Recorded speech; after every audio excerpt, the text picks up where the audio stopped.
Bonjour et bienvenue sur Isobourse. Vendredi 16 octobre 2020, l'indice CAC 40 a terminé la semaine sur un léger recul hebdomadaire de 0,2% à 4936 points, portant sa perte à 17,4% sur l'année 2020. Malgré un regain de volatilité lié aux nouvelles mesures anti-Covid en France et en Europe, le principal indice de la Bourse de Paris a terminé sans grand changement par rapport à la semaine dernière. Peu de changements également pour les courbes mensuelles de pression isobourse du CAC 40.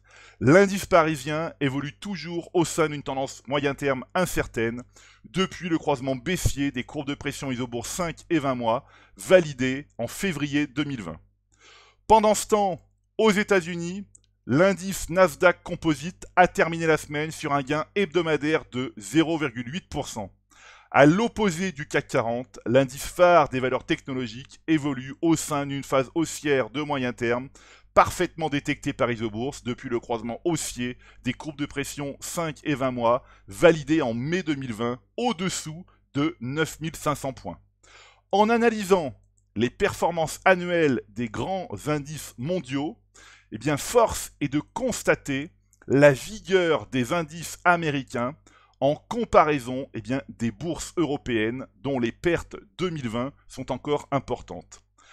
Un constat que nous pouvons également vérifier en comparant l'évolution du consensus moyen terme sur les principales valeurs des deux zones géographiques. En effet, l'analyse des 200 sociétés les plus échangées en zone euro et notamment la lecture du graphique en bas à droite montre que les valeurs baissières sont toujours nombreuses à moyen terme. Le consensus isobourse est un outil efficace qui permet d'éviter de se retrouver pris dans les spirales baissières comme celle de la banque néerlandaise ABN AMRO depuis février 2018. Un croisement baissier des courbes de pression isobourse 5 et 20 mois. Jamais les courbes de pression ne se sont recroisées à la hausse. 71% de baisse depuis. Il faut rester à l'écart des valeurs dont les courbes mensuelles de pression isobourse 5 et 20 mois sont toujours baissières.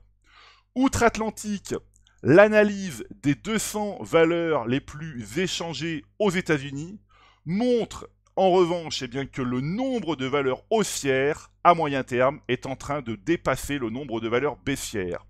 Le consensus isobourse est un outil puissant qui permet de ne pas trembler lors des longues phases haussières comme celle du fabricant de semi-conducteurs AMD depuis mai 2018.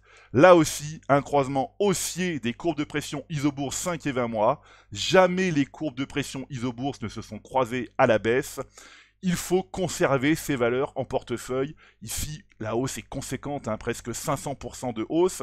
Mais effectivement, nous ne savons pas quand le croisement baissier aura lieu. Donc pour l'instant, il faut conserver ces valeurs. C'est pour cette raison qu'il est important de diversifier un portefeuille avec des valeurs semblables, c'est-à-dire des valeurs dont les courbes mensuelles de pression isobourse 5 et 20 mois sont haussières. Voilà, eh bien écoutez, c'est maintenant à vous de faire le point de vos valeurs en portefeuille avec Isobourse. Je vous donne rendez-vous pour ma prochaine chronique et d'ici là, restez avec nous sur Isobourse.